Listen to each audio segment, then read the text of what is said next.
এসময়ত এটা সৰু পৰিয়াল আছিল। সেই পৰিয়ালটোৱে অতি কৰুণ অৱস্থাৰ মাজেৰে জীৱন পাৰ কৰিছিল। পৰিয়ালটোৱে সকলো সময়তে কেৱল সংগ্ৰাম কৰি আছিল। এটা সমস্যা সমাধান হ'লে আন এটা সমস্যাই পিছ নেৰা অৱস্থা আছিল। এই সংগ্ৰামবোৰত ভাগৰি পৰা পৰিয়ালটোৰ এজন কণমানি শিশুৱে এদিন দেউতাকৰ ওচৰত অভিযোগ কৰিলে, এতিয়া মই জীৱনৰ এই চৰমাৰ ভাগৰি পৰিছোঁ। দৈনন্দিন সংগ্ৰাম কৰি ভাগৰি পৰিছোঁ। মোৰ ভৱিষ্যত আন্ধাৰত দেখিছোঁ। দেউতাক আছিল এজন পেচাধাৰী ৰান্ধনী। ল'ৰাটোক পাকঘৰলৈ লৈ আনি 3টা কলহত পানী ভৰাই 3টা চৌকাত থৈ দিলে। 3টা পাত্ৰৰ পানী উতলিবলৈ ধৰিলে। এটা পাত্ৰত আলু, 2য় পাত্ৰত কণী আৰু 3য়টো পাত্ৰত কফি বিন ভৰাই দিলে। 3টা বাচন উতলিবলৈ দিলে। পুতেকে অধৈৰ্য হৈ ৰ'ল। দেউতাকে কি কৰিছে বুলি ভাবি 20 মিনিটৰ পিছত সি বাৰ্ণাৰটো বন্ধ কৰি দিলে আৰু সি পাত্ৰৰ পৰা আলু উলিয়াই এটা বাতিত থৈ দিলে। কণী উলিয়াই এটা বাতিত থৈ দিলে। তাৰ পাছত কফিখিনি উলিয়াই কাপ এটাত ভৰাই দিলে। ল'ৰাটোৰ ফালে ঘূৰি দেউতাকে সুধিলে, বাবু কি চাই আছা? আলু, কণী আৰু কফি, সি খৰধৰকৈ উত্তৰ দিলে।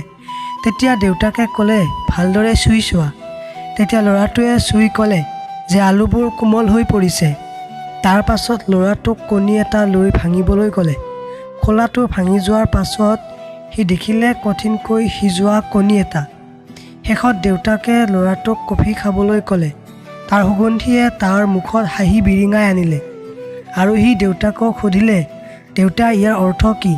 তাৰ পাছত দেউতাকে বুজাই দিলে যে আলু, কণী আৰু কফিৰ বিন তিনিওজনেই একেটা প্ৰতিকূলতাৰ সন্মুখীন হ'বলগীয়া হৈছে। উতলি থকা পানী আৰু প্ৰত্যেকৰে প্ৰতিক্ৰিয়া বেলেগ বেলেগ। আলুটো মজবুত কঠিন আছিল যদিও উতলা পানীত কোমল আৰু দুৰ্বল হৈ পৰিছিল। কণীটো সূক্ষ্ম আছিল, বাহিৰৰ পাতল খোলা এটাই ইয়াৰ ভিতৰৰ অংশটোক সুৰক্ষা দিছিল। সেই উতলি থকা পানীত কণীটোৰ ভিতৰখন কঠিন হৈ পৰিল। একেদৰে কফিৰ বিনবোৰো বেলেগ আছিল। উতলা পানীৰ সংস্পৰ্শলৈ অহাৰ পিছত সেইখিনি পানী সলনি কৰি ষ্ট্ৰং কফি বনিছিল। যেতিয়া পুতেকে সুধিলে, আপুনি কেনেকুৱা মানুহ? যেতিয়া প্ৰতিকূলতাই আপোনাৰ দুৱাৰত টকৰ মাৰে তেতিয়া আপুনি কেনে প্ৰতিক্ৰিয়া প্ৰকাশ কৰে? আপুনি আলু নে কণী বা কফিৰ বিন? কাহিনীৰ নৈতিকতা, জীৱনত আমাৰ চৌপাশে প্ৰতিদিনে নতুন নতুন ঘটনা ঘটে, কিন্তু আচলতে গুৰুত্বপূৰ্ণ কথাটো হ'ল আপুনি ইয়াৰ প্ৰতি কেনে প্ৰতিক্ৰিয়া প্ৰকাশ কৰে আৰু ইয়াৰ সৰ্বোত্তম লাভ কৰে। জীৱনৰ সকলো পৰিৱৰ্তনক আঁকোৱালি লওক আৰু আগন্তুক সকলো সংগ্ৰামৰ সৈতে ইতিবাচকতাৰে সন্মুখীন হওক। ধন্যবাদ।